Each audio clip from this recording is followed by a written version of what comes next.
People within the anime community will say that there is not a perfect anime. I mean, unless you have a perfect waifu, then I'm sure you disagree with that. Happy birthday, Kotonoha!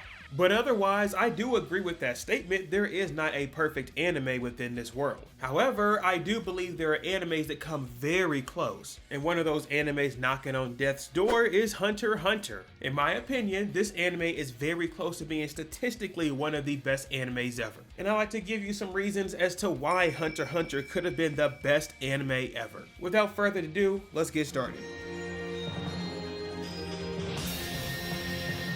When it comes to Hunter x Hunter, this series has a lot of great aspects going for it. And while I could give you this boring list that I could list off every single one, I think it's best to point out the most obvious things that people love about this series. And I mean the most recent and obvious one we have is this new fighting game. And yeah, I'm talking about this new Hunter x Hunter Nin Impact, whatever this crap's called. You already know before seeing gameplay that this thing's gonna go crazy. I'm talking about the next Dragon Ball FighterZ type.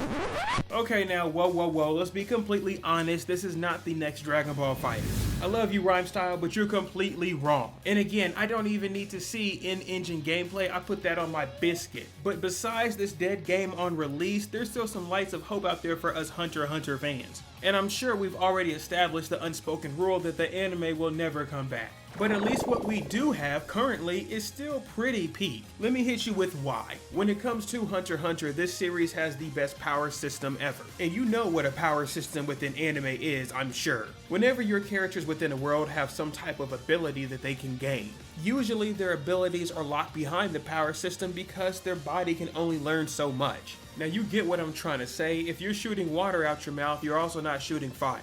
But Hunter x Hunter does that extremely well with their Nin system. There are 6 different categories on the Nin spectrum. And if your ability falls into one of these categories, you can be a specialist there. And you also have a chance to learn adjacent abilities next to that same category. However, any type of ability on the other side of this spectrum is going to be impossible for that character to learn. Whatever Nin ability you get it at birth. And this makes the system interesting because you get what you get and you don't throw a fit. However, you can be completely lucky if you have bungee gum, which contains the properties of rubber and gum.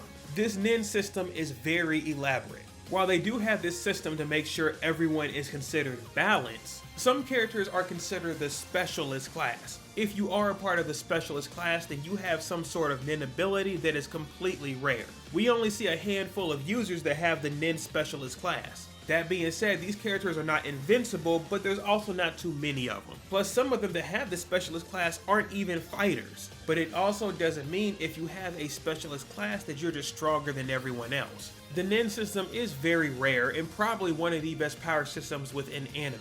That's not the only thing that Hunter x Hunter does an extremely well job at. Hunter x Hunter also has a very diverse cast of many colorful characters. And this is really because the world of Hunter x Hunter is meant for you to find your calling. You're not forced to follow the rules of a specific world. And I'm talking about those animes that force a main character to be in the back of the school class. Hunter x Hunter does its best to make sure the cast can find whatever they love within the world and be an expert at that said category. Now before we get into the more positive examples, this is also true for the negative side. Hunter x Hunter is very brutal. And the best way to look at this is towards the Chimera Ant arc. Some characters you may see in the Chimera Ant arc are going through things personally, whether you like it or not. This is a great example of a horse-like ant that treats humans as if they are animals. Now what we see him do within the show is very brutal to the naked eye, but maybe because he has horse-like genes, his previous ancestors were forced to be pets. And naturally speaking, do you really want to be a horse having people treat you the way we treat them? I mean no, there's no way. You're crushing someone's skull if you get the chance. This brutality happens a lot through the Chimera Ant arc for Hunter x Hunter. And I mean, it can get much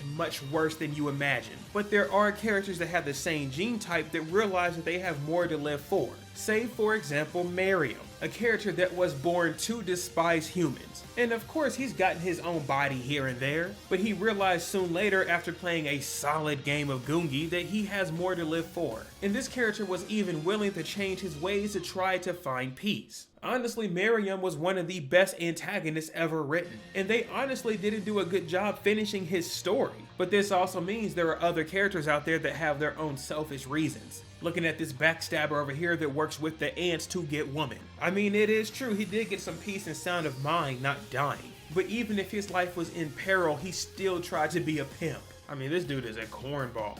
But while Hunter x Hunter's world is very dark and disturbing, I don't even need to speak on some of these specific characters within the world. There are still characters that shine a bit of hope on this world. The first character I can think of is Killua, who could really get his own specific video. I mean, I did do one for Gon, we can pop that at the end of this video.